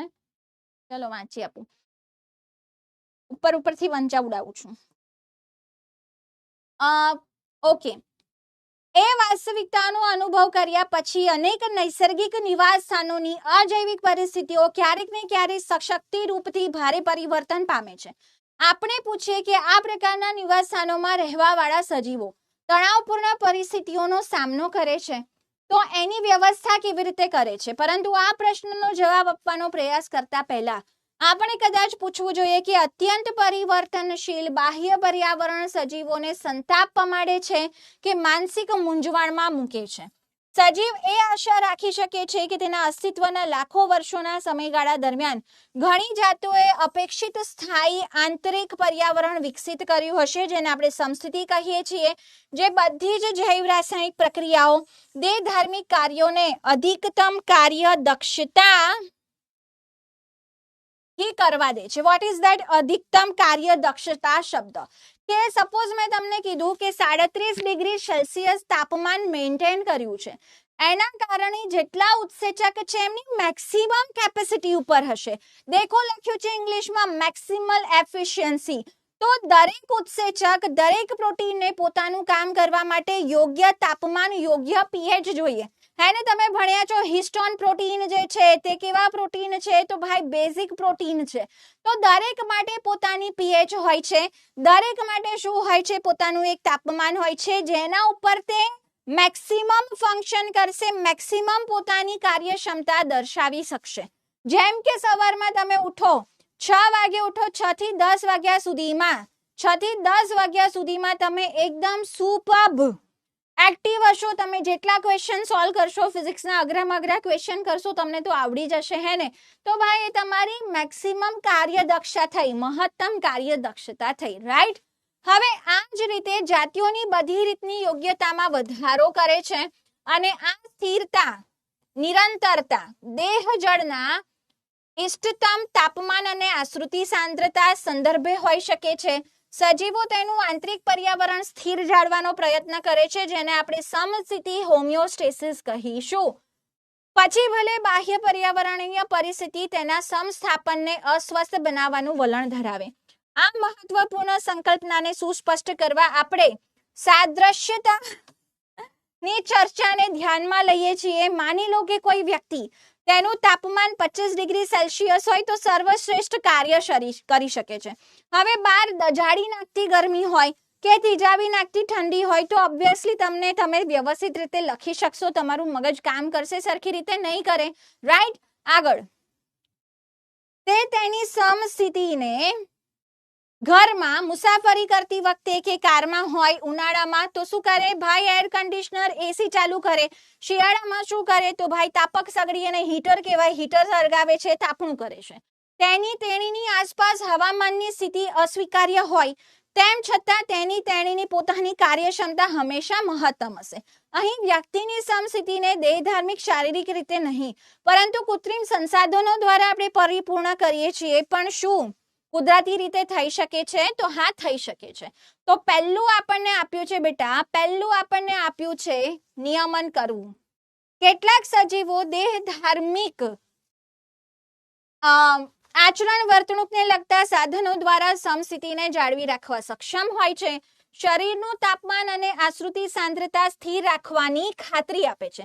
બધા જ પક્ષીઓ અને સસ્તનો સાથે સાથે આપ્યું છે કે ખૂબ જ નિમ્ન કક્ષાના પૃષ્ઠવંશી અને અપૃષ્ઠવંશીઓ વાસ્તવમાં આવું નિયમન અને આશ્રુતિ નિયમન કરવા કાર્યદક્ષ છે. ઉદ્વિકાસકીય જીવશાસ્ત્રી માને છે કે ભાઈ સસ્તનની સફળતા કેમ છે? કારણ કે તેમનું શરીરનું તાપમાન તેઓ જાળવી રાખે છે. એન્ટાર્કટિકામાં રહેતા હોય કે ભાઈ સહારાના રણમાં રહેતા હોય, તેઓ પોતાના શરીરનું 37 ડિગ્રી સેલ્સિયસ તાપમાન આંતરિક તાપમાન શું કરે છે? જાળવી રાખે છે. ચાલો, મોટા ભાગના સસ્તનો દ્વારા શરીરના તાપમાનનું નિયમન કરવા ક્રિયાવિધિ અપનાવવામાં આવે છે. આપણે મનુષ્યો અપનાવીએ છીએ, જેમ કે શરીરનું તાપમાન 37 ડિગ્રી સેલ્સિયસ સ્થાયી રાખીએ છીએ. તો બહારનું તાપમાન શરીરના તાપમાન કરતા વધારે હોય ત્યારે આપણને શું થાય છે? પરસેવો થાય છે. એના કારણે બાષ્પીભવન થાય. બાષ્પીભવનના કારણે કુલિંગ ઇફેક્ટ આવે છે. હવે રણમાં શીતકની કામગીરી શરીરનું તાપમાન નીચું લાવે છે. શિયાળામાં પર્યાવરણીય તાપમાન ખૂબ ઓછું થઈ જાય છે. ત્યારે શું થાય છે? તો ભાઈ બોડી કાંપવા લાગે છે અને જેના કારણે શું થાય છે? ઉષ્મા ઉત્પન્ન થાય છે. શરીરનું તાપમાન ઊંચું આવે છે. જ્યારે બીજી બાજુ વનસ્પતિ તેમનું આંતરિક તાપમાન જાળવી રાખવા એની પાસે આવી કોઈ ક્રિયાવિધિ નથી. આટલી બધી ઉર્જા વનસ્પતિ ખર્ચતી નથી. તો વનસ્પતિ દીકરા શેમાં આવશે? તો અનુવર્તીમાં આવશે. વનસ્પતિ બેટા શેમાં આવશે? અનુવર્તીમાં. અલા ભાઈ, ખબર પડે છે? મજા આવે છે? હે,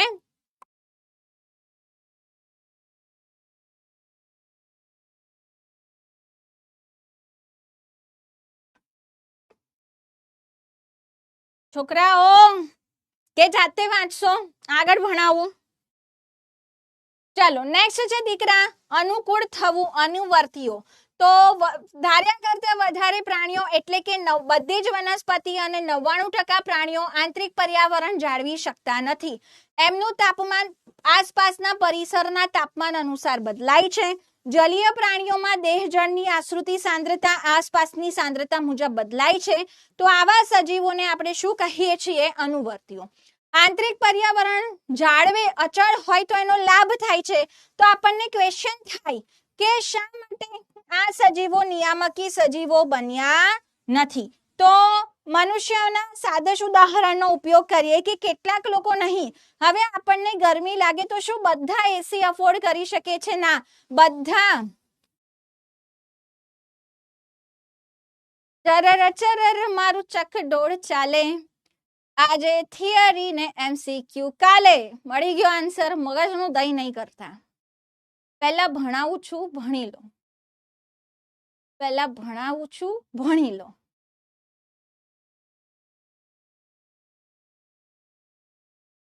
આહા, વાહ બેટા વાહ. સુમિત વાહ. ચલો, હવે આપ્યું છે કે કેટલાક લોકો છે એમની પાસે વાતાનુકૂલન યંત્ર તો શું એમની પાસે પંખો પણ નહીં હોય ટેમ્પરેચર ડાઉન કરવા માટે. હે,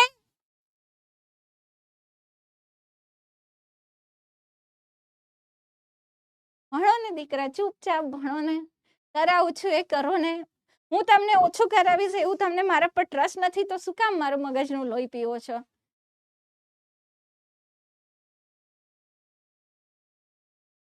જોરદાર બનાવ્યું ને.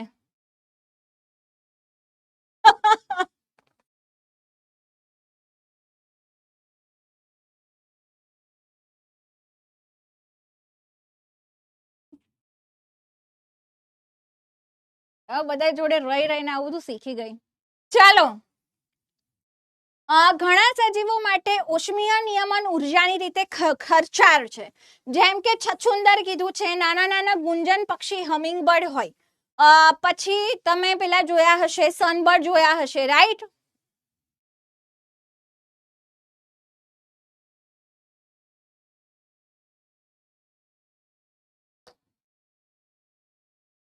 ચલો ચલો ચલો. ઓકે, ઉષ્મા ગુમાવી ઉષ્મા મેળવવી એ સપાટીય ક્ષેત્રફળની કાર્યકી છે. અમે તમને કીધું કે નાના પ્રાણીઓનું સપાટીનું ક્ષેત્રફળ કદના પરિમાણની દ્રષ્ટિએ શું હોય? સપાટીના ક્ષેત્રફળથી કદનો ગુણોત્તર વધારે હોય. બહારની બાજુ ઠંડી હોય તો ઉષ્મા ખૂબ ઝડપથી ગુમાવવાનું વલણ ધરાવે છે. અને આવી પરિસ્થિતિમાં જો ચયાપચય દ્વારા શરીરની ઉષ્મા પેદા કરવી હોય તો ખૂબ વધારે ઉર્જાનો ખર્ચ થાય. હવે આટલા નાના પ્રાણીઓ આટલી બધી ઉર્જા કેવી રીતે બનાવશે? ઉદ્વિકાસના સમયગાળા દરમિયાન સ્થાયી આંતરિક પર્યાવરણ જાળવી રાખવાની કિંમત અને લાભનો વિચાર ધ્યાનમાં લેવામાં આવે છે. કેટલીક જાતિઓએ નિયમન કરવાની ક્ષમતા વિકસિત કરી છે, પરંતુ માત્ર પર્યાવરણીય પરિસ્થિતિઓની સીમિત મર્યાદામાં, જેમાં આપણે કીધું આંશિક નિયામકો, રાઈટ? ચલો, વાહ નેહા વાહ. અહીંયા તો કઈક ની બીજી પણ લવ સ્ટોરી પણ ચાલે છે. ઓહો, ચાલો. બાહ્ય પરિસ્થિતિ તણાવપૂર્ણ હોય ત્યારે સજીવો પાસે જીવિતતા માટે અન્ય બે વિકલ્પો હોય છે.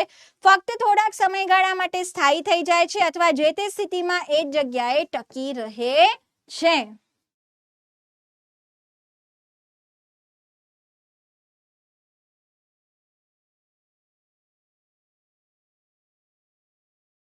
વોટ ધ હેક, એવું? વોટ ધ હેલ, એવું નહીં બોલવું. ચાલો ભાઈ, નેક્સ્ટ છે સ્થળાંતર કરવું.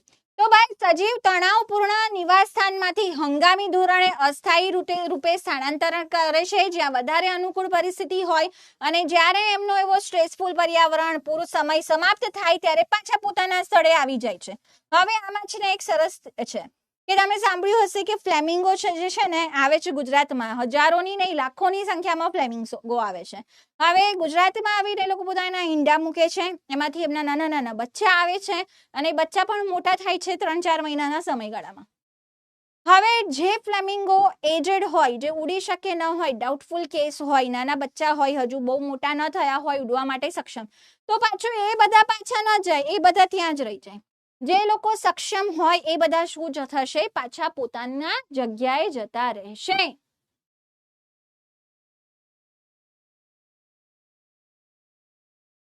ઉનાળાના ગરમીના દિવસો દરમિયાન દિલ્હીમાંથી ભાઈ શિમલામાં ફરવા જાય છે, બહુ પૈસા હોય એ જાય, હે ને? ઘણા પ્રાણીઓ, તેમાં પણ ખાસ કરીને પક્ષીઓ, શિયાળા દરમિયાન લાંબા અંતરનો પ્રવાસ કરે છે. તો રાજસ્થાનમાં ભરતપુરમાં બર્ડ સેન્ચ્યુરી છે, કેવલાદેવ રાષ્ટ્રીય ઉદ્યાન. ત્યાં સાઇબેરિયાથી અને અતિશય ઠંડા ઉત્તરીય વિસ્તારમાંથી હજારો પ્રવાસી પક્ષીઓનું યજમાન સ્થાન તે બનેલું છે. હવે આગળ છે, ચલો હવે આગળ છે બેટા, મુલતવી રાખવું. તો બેક્ટેરિયા, ફૂગ, નિમ્ન વનસ્પતિઓ જાડી દિવાલવાળા બીજાણુ બનાવે છે. પછી અનુકૂળ પરિસ્થિતિ થાય તો અંકુરિત થઈ જાય છે, વનસ્પતિઓમાં બીજ બને છે, પ્રજનનની સંરચના બને છે. ત્યારબાદ સુષુપ્તાવસ્થા આવે છે, તેઓની ચયાપચય ક્રિયાઓ ધીરી પડી જાય છે. હવે સ્થળાંતરણ કરવા માટે અસમર્થ હોય તો પલાયન થઈ ભાગી જાય, તળાવને ટાળે છે. જેમ કે શિયાળામાં રીંછ શીત નિંદ્રામાં જાય છે, અને ગોકળગાય, માછલીઓ જળ શુષ્કન જેવી ઉનાળા સંબંધિત પરિસ્થિતિઓને ટાળવા માટે ગ્રીષ્મ નિંદ્રામાં જતી રહે છે. પ્રતિકૂળ પરિસ્થિતિમાં સરોવરો, તળાવમાં ઘણા પ્રાણી પ્લવકો આવેલા હોય છે, જે નિલંબિત અવસ્થામાં સુષુપ્ત અવસ્થામાં ડાયાપોઝમાં જાય છે.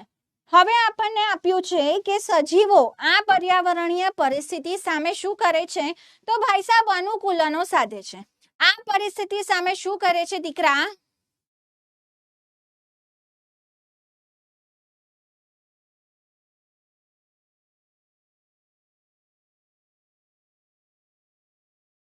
આ કોણ નમૂનાઓ છે ક્લાસમાં?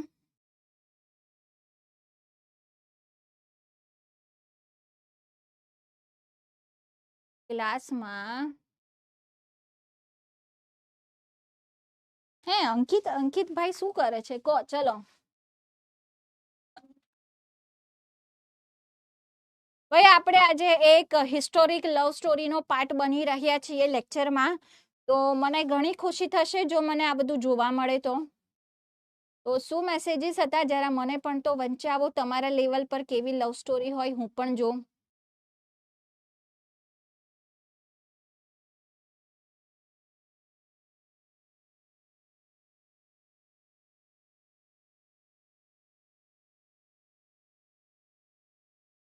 બોર્ડમાં ના એમસીક્યુ ના પૂછાય, ક્લિયર તો કીધું કે નીટનો પોઈન્ટ છે.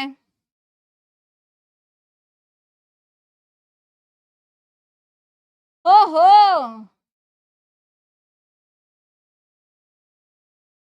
ચલો ભાઈ જો, कच्ची उम्र के प्यार कच्चे होते हैं. આપણા બોડીમાં એજ વાઇઝ બહુ બધા હોર્મોનલ ચેન્જીસ આવે જે તમને યશ સરે ભણાવ્યા હશે. તો આવું બધું થવું, આકર્ષણ અપાકર્ષણ થવું બહુ ઓબ્વિયસ વસ્તુ છે હે ને બેટા. પણ એની સાથે સાથે આપણો ગોલ ન ભૂસાય, ન વિસરાય, એનું પણ ધ્યાન રાખવું જોઈએ. તો પોતાની જે બધી એનર્જી છે, જે બધો લવ છે એ ભણવામાં સમર્પિત કરી દો તો લાઈફમાં કંઈક બનશો. જો સારી કોલેજમાં જશો ને તો કોઈક સારું પાર્ટનર મળશે. અત્યારે એવું થશે કે સપોઝ કોઈ બેન છે, એણે કોઈને લવ તો કરી દીધું હે ને, હવે એ પેલો ભાઈ છે એના લવના ચક્કરમાં ભણ્યો જ નહીં, કમ્પાઉન્ડરની નોકરી કરે છે. પેલા બેનમાં ડિટર્મિનેશન થોડું સ્ટ્રોંગ હતું, બધું ઇગ્નોર કરી કરીને બેન બની ગયા છે ડોક્ટર. તો ડોક્ટરના ઓફિસમાં કમ્પાઉન્ડર પછી એ ભાઈ હશે હે? સહન નહીં થાય બેટા, સહન નહીં થાય. તો બેટર છે કે કોલેજમાં જાઓ, પછી પોતાના જેવી ડિગ્રી વાળા, પોતાને લાગતા વળગતા કોઈ માણસ જોડે લગ્ન કરો. હમણાં તો ભણવાનું કામ કરો. ચલો, મેં તો ભાઈ ટકતા નથી જોયા. નેક્સ્ટ, અનુકૂલનો. તો અનુકૂલનો એટલે શું? તો એકદમ કઠિન પર્યાવરણીય પરિસ્થિતિ હોય ત્યારે સજીવો ટકવા માટે શું દર્શાવે છે? અનુકૂલનો દર્શાવે છે. તો અત્યંત કઠિન પ્રતિકૂળ પર્યાવરણીય પરિસ્થિતિ, એની સામે 3 પ્રકારના અનુકૂલનો હોય.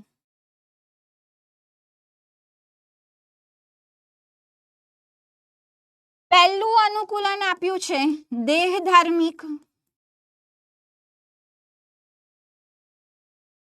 બીજું આપ્યું છે બાહ્ય રચનાકીય,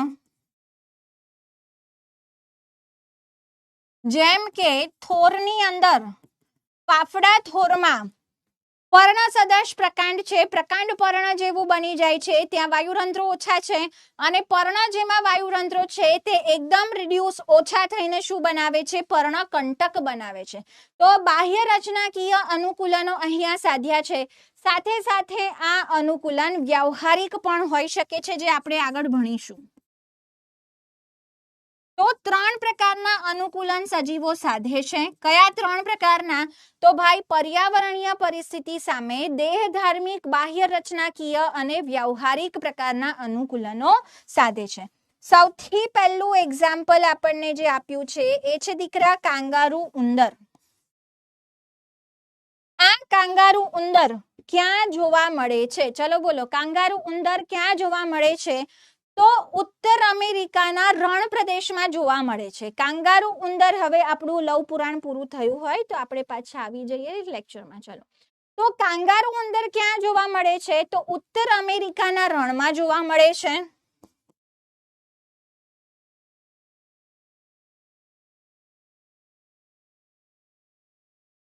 હવે રણમાં જોવા મળે તો રણ પ્રદેશમાં તાપમાન વધુ છે,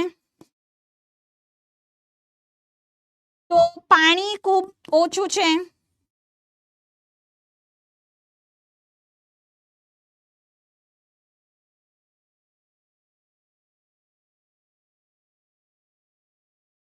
તો કેવા અનુકૂલન સાધે છે? તો કાંગારૂ ઉંદરમાં આંતરિક ચરબીનું ઓક્સિડેશન થાય.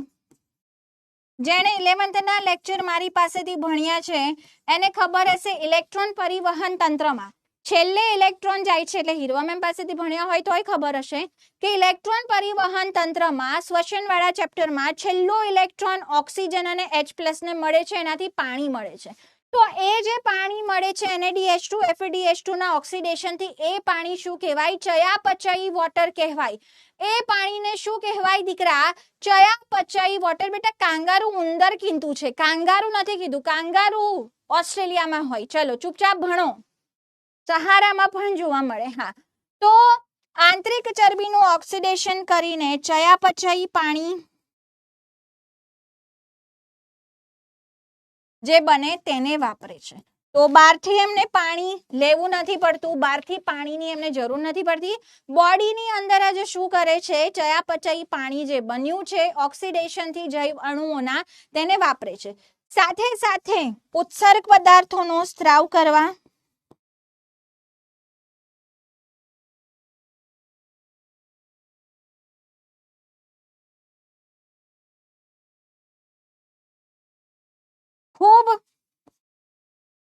ઓછું પાણી વાપરે એટલા માટેથી ખૂબ વધુ સાંદ્ર મૂત્ર ઉત્પન્ન કરે છે. તો એમાં જે મૂત્ર નિકાલ થાય છે તે ખૂબ વધારે સાંદ્ર છે, રાઈટ, જેના કારણે ઉત્સર્ગ પદાર્થોની નિકાલ કરવા પણ પાણીનો વપરાશ શું થાય, ખૂબ ઓછો થાય. તો ઓછા પાણી સામે ટકી રહેવા માટે આ કયું અનુકૂલન થયું? તો ભાઈ સાહેબ આ દેહ ધાર્મિક અનુકૂલન થયું.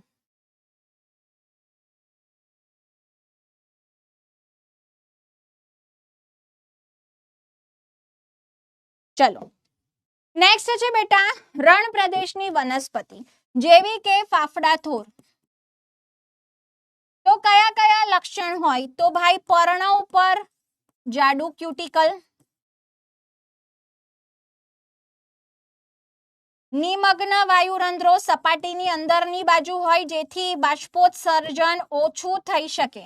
તો પર્ણ ઉપર જાડું ક્યુટિકલ હોય છે, નિમગ્ન વાયુરંધ્રો હોય છે, પર્ણ સદૃશ પ્રકાંડ ધરાવે છે, ફાઇલોક્લેડ કહેવાય, જેમાં પ્રકાંડ પ્રકાશ સંશ્લેષણ કરે છે, અને પર્ણો કંટક સ્વરૂપે ખૂબ જ રિડ્યુસ થયેલા હોય છે જેથી વાયુરંધ્રો પર્ણના એક્સપોઝ ન રહે અને બાષ્પોત્સર્જન ઘટે. બાષ્પોત્સર્જન ઘટે તો ઓછા પાણીવાળી પરિસ્થિતિમાં પણ આ વનસ્પતિ ટકી રહે છે. અહીંયા બીજી એક વસ્તુ પણ આપી છે. અહીંયા બીજી એક વસ્તુ કઈ આપી છે દીકરા?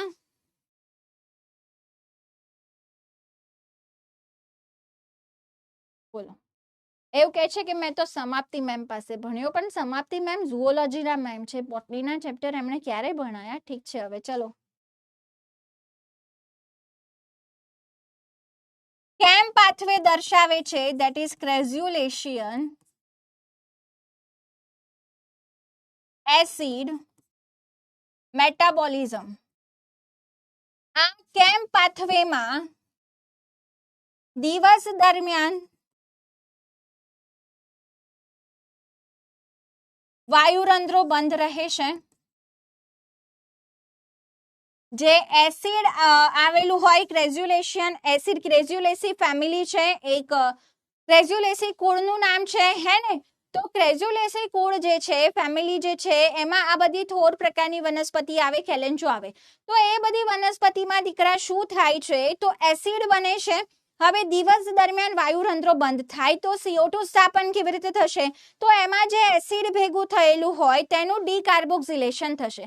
તેનું શું થશે દીકરા? કે ડીકાર્બોક્સિલેશન થશે, રાઈટ. તો ક્રેઝ્યુલેશન એસિડ મેટાબોલિઝમ દર્શાવતી વનસ્પતિમાં વાયુરંધ્રો દિવસે બંધ રહે છે અને રાત્રિ દરમિયાન ખુલે છે જેથી કરીને બાષ્પોત્સર્જન ઘટાડી શકે. ચલો, થર્ડ છે ઠંડી આબોહવા યુક્ત વિસ્તારના સસ્તન પ્રાણીઓ. હવે ઠંડી આબોહવા યુક્ત વિસ્તારના પ્રાણીઓ જે છે એમાં ઠંડી આબોહવા છે તો ઉષ્મા જલ્દી ગુમાવાય. વધારે ઉષ્મા છે ત્યાંથી જ્યાં ઓછી છે ઠંડી છે, ગરમથી ઠંડા ભાગમાં પ્રસરણ ઝડપથી થશે. એવું તમે ભણ્યા છો ને પ્રસરણ? હે ના બેટા, C4 ચક્ર એટલે કેમ પાથવે નહીં, કેમ આખો અલગ પાથવે છે. તો ઠંડી આબોહવા યુક્ત વિસ્તારના જે સસ્તન પ્રાણીઓ છે ઉષ્મા વ્યય ઘટાડે છે. હવે કેવી રીતે ઉષ્મા વ્યય ઘટાડે છે? એમની પાસે કઈ વસ્તુ હોય છે? તો એમના જે એક્સ્ટ્રીમિટીઝ છે, બહારના ઉપાંગો છે, હાથ છે, કાન છે, તે બધા કેવા હશે? નાના હશે. તો ટૂંકા અથવા નાના કાન તથા ઉપાંગો ધરાવે છે, જેના કારણે બહારની બધી વસ્તુઓ નાની નાની હશે તો એના દ્વારા ઉષ્માનો વ્યય શું થશે? ઘટી શકશે. જેના દ્વારા ઉષ્માનો વ્યય શું થાય છે બેટા? ઘટી શકે છે. પર્ણ સદૃશ પ્રકાંડ, પર્ણ ઉપર, અરે જો પર્ણો હોય ને દરેક સિઝનમાં પર્ણ સદૃશ પ્રકાંડ જ ખાલી ન હોય.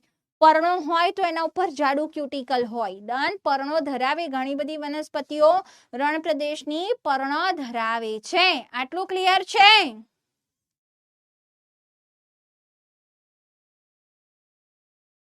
ફાફડાધોર ફોટોસિન્થેસિસ પર્ણ સદૃશ પ્રકાંડથી કરે, પર્ણ જેવું પ્રકાંડ. અને આ જે ઠંડી આબોહવા યુક્ત વિસ્તારના પ્રાણીઓમાં ટૂંકા કાન અને ઉપાંગો હોય છે એ નિયમને શું કહેવામાં આવે છે?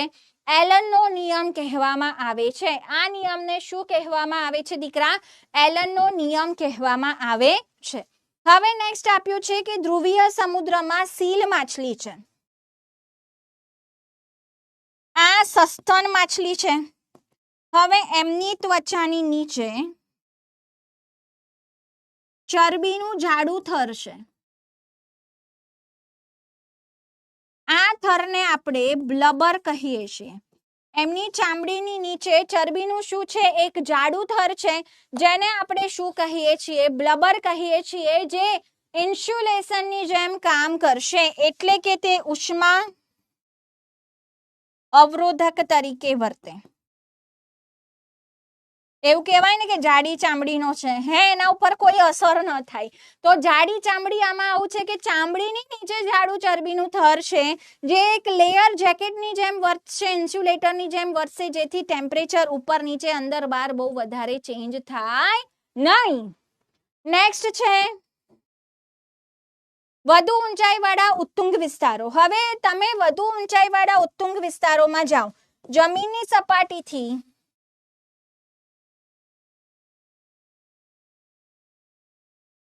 3500 મીટરથી વધારે, જેમ કે મનાલી જાઓ તો ત્યાં રોહતંગ પાસ છે, ઓર તમે લેહ લડાખ જાઓ, રાઈટ, તો ત્યાં જમીનની સપાટીથી 3500 મીટરથી વધારેની ઊંચાઈ છે.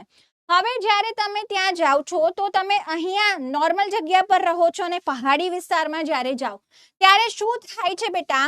તો ઉત્તુંગતા બીમારી થાય છે. ઉત્તુંગતા બીમારી એટલે તમે ઊંચાઈના કારણે બીમાર પડો છો. એમાં તમને શું થાય છે દીકરા? તો ઉબકા આવે છે,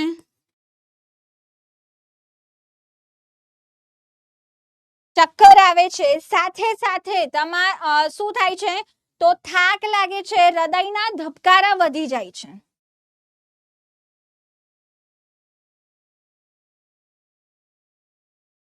હવે આમાં જો ક્વેશ્ચન શું પૂછે છે ને, એ ઇમ્પોર્ટન્ટ છે.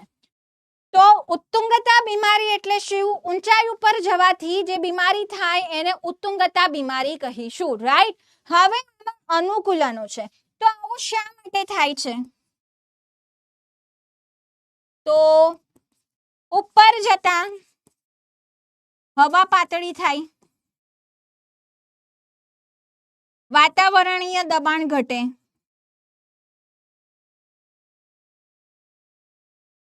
તો ઓક્સિજનની માત્રા ઘટે. ઓક્સિજનની માત્રા શું થાય? ઘટે.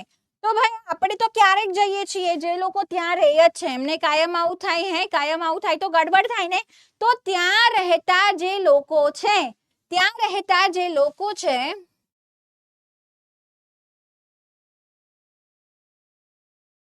એમની પાસે અનુકૂલનો છે. હવે એમના અનુકૂલનો કેવા છે?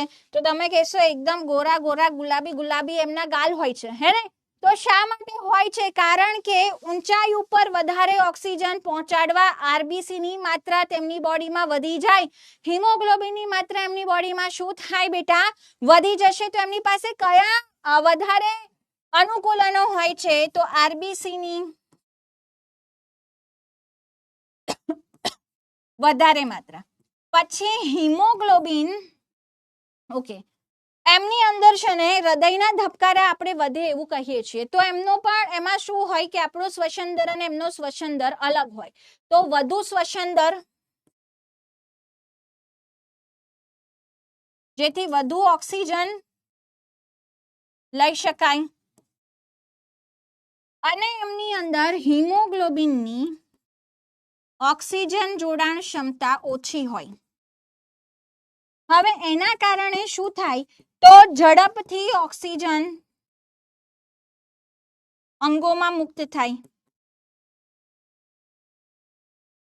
તો ઓક્સિજનની બંધન શક્તિ જે છે તે ઓછી હોય, બંધન ક્ષમતા ઓછી હોય હિમોગ્લોબિનની ઓક્સિજન માટેની બંધન ક્ષમતા, જેથી કરીને ઓક્સિજન ફટાફટ અંગોમાં રિલીઝ થાય ને હિમોગ્લોબિન નવો ઓક્સિજન લાવવા જઈ શકે.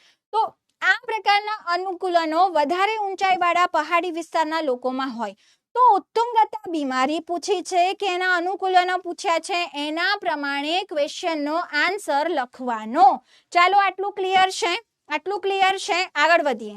હવે આપ્યું છે નેક્સ્ટ આર્કીબેક્ટેરિયા.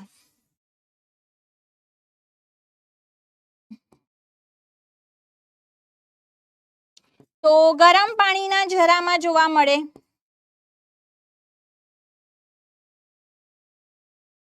ઊંડા ઉષ્ણતાપીય નિકાલમાં પણ જોવા મળે, એટલે કે અતિ વિપરીત પરિસ્થિતિઓમાં જોવા મળે. તો શા માટે એવું હોય છે?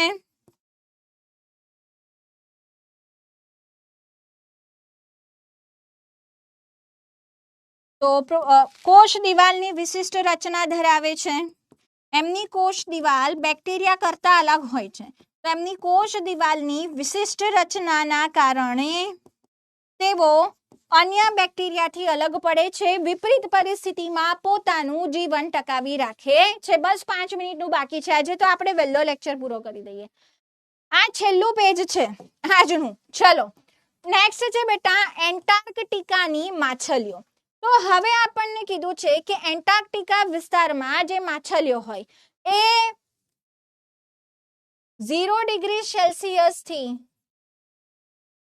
ઓછા તાપમાનમાં ટકી શકે છે.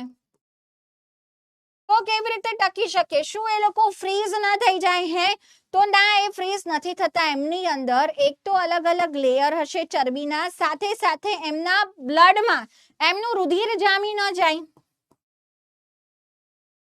તમને ક્વેશ્ચન થાય ને કે શું એમનું રુધિર જામી ન જાય? તો એમના રુધિરમાં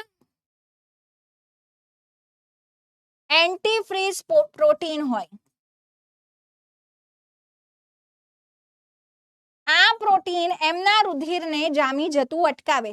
સાથે સાથે તમે પેંગ્વિન જોયું છે ને, તો એમાં પણ એક આખી મિકેનિઝમ હોય પગથી ઉપર સુધી ઉષ્માનું વહન કરવાની, જેથી કરીને તેઓ જામી જતા નથી. એક્સ્ટ્રા લેક્ચર લઈશ બેટા. યસ, મારે સિલેબસ પતાવો છે. હું તો કહું આ 10 દિવસમાં સિલેબસ પતાવી દઈએ તો તમારો મારાથી નાતો તૂટે. આમ શાંતિ તમને એક સબ્જેક્ટની થાય કે હવે ચલો હવે રીમા મેમને નહીં મળવાનું, હે ને? ચલો ભણો. ખારા પાણીના અપૃષ્ઠવંશી પ્રાણીઓ છે. તો એમાં શું થાય છે દીકરા? તો આશ્રુતિ નિયમન કરવા માટેની જરૂર પડે છે. તો આશ્રુતિ નિયમન માટે એમની પાસે વિવિધ મિકેનિઝમ આવેલી હોય છે. ઇવન આપણને કીધી છે કે માછલી જે ખૂબ ઊંડાણમાં રહે છે, 100 મીટર ઊંડાણમાં રહે છે, તે કેવી રીતે સહન કરી શકે? તો દબાણ માટે એમની પાસે મિકેનિઝમ હોય છે, જેના કારણે તે આટલું દબાણ સહન કરી શકે.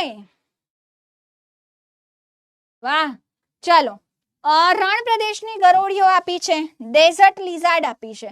હવે તેઓ શું કરે છે? તો વર્તણૂકીય વ્યવહારિક ઉપાયો કરે છે. તાપમાન ફેરફાર ને પહોંચી વળવા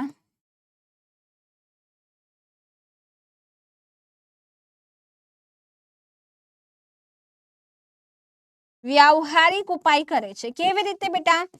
તો ભાઈ આ રણ પ્રદેશ છે, એ જેટલું ગરમ દિવસે થાય રાત્રે એટલું ઠંડુ થાય, રાઈટ? તો બહારનું ટેમ્પરેચર, બહારનું તાપમાન એકદમ વધારે હોય,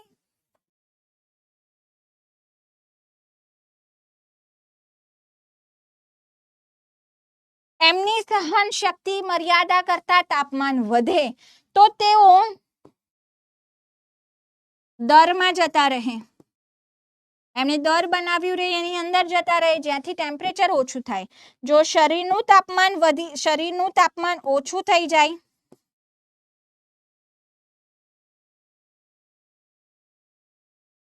તો સૂર્યપ્રકાશમાં બહાર આવે જાદુની જેમ, ધૂપ એવું કરે, હે ને? તો જ્યારે એમનું બોડી ટેમ્પરેચર ડાઉન જતું રહે તો એ લોકો શું કરે? બહાર સૂર્યપ્રકાશમાં જતા રહે, બાસ્ક કરે, સન બાથ કરે, જેથી એમનું બોડી ટેમ્પરેચર રેગ્યુલેટ થાય. તો ભાઈ રણની આ જે ગરોળી છે, ડેઝર્ટ લેઝર્ડ છે, તે શું કરે છે? વ્યવહારિક વર્તણૂક કરે છે. ટેમ્પરેચરમાં જે ચેન્જીસ છે એને પહોંચી વળવા માટે એ શું કરે છે? તો દરમાં જાય છે અને બહાર સૂર્યપ્રકાશમાં આવે છે. તો આને વ્યવહારિક પ્રકારનું અનુકૂલન કહેવાય છે. આ અનુકૂલનો ભાઈ સાહેબ એનસીઈઆરટીમાં, ઓલ્ડ એનસીઈઆરટીમાં આપેલા હતા, જેમાંથી જ મેં તમને ભણાવ્યા છે. તમામ વસ્તુ મેં અહીંયા કવર કરી છે, એક વસ્તુ, રાઈટ? તો હોમવર્કમાં આટલા જે એનસીઆરટી પેજીસ છે એને રીડ કરી લેજો. બાકી રાખ્યા છે અનુકૂલન વાળા, રાઈટ. સાથે સાથે આ ટોપિકની શોર્ટ નોટ બનાવી લેજો. આ ટોપિકની શોર્ટ નોટ્સ બનાવી લેજો. નેક્સ્ટ લેક્ચરમાં હા તો જોવો એમનો લેક્ચર જોવો તમને જે ગમે કરો. ચલો તો નેક્સ્ટ લેક્ચરમાં, કાલના લેક્ચરમાં તમને આના ક્વેશ્ચન કરાવીશ. મળીએ આપણે કાલે. Tata bye bye, thank you, bye બચ્ચા પાર્ટી.